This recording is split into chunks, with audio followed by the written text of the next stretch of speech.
જામનગરના હાપા માર્કેટ યાર્ડના 14 ડાયરેક્ટર માટેની રસ્સાકસીભરી ચૂંટણીઓ અંતે આવી પહોંચી।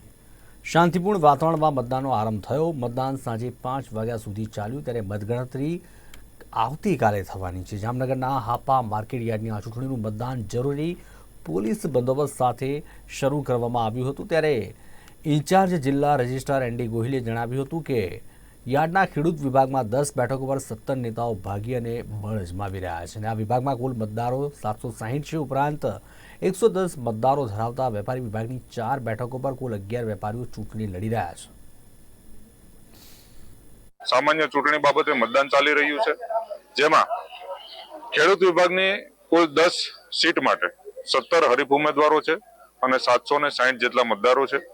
આ ઉપરાંત વેપારી વિભાગની 4 સીટ માટે 11 જેટલા ઉમેદવારો છે અને 110 જેટલા મતદારો છે। આજરોજ મતદાન શાંતિપૂર્ણ અને ભયમુક્ત માહોલમાં પૂરતા પોલીસ બંદોબસ્ત સાથે શાંતિપૂર્વક ચાલી રહ્યું છે।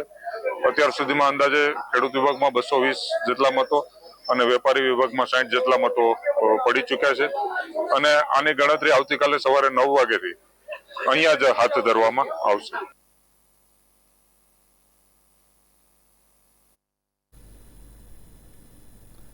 મહેસાણા જિલ્લાના વાલમ ગામમાં રાજકીય ખેંચતાણ અને અદાવત એટલી હદે પહોંચી ગઈ છે કે પાણીનું નળ જોડાણ આપવામાં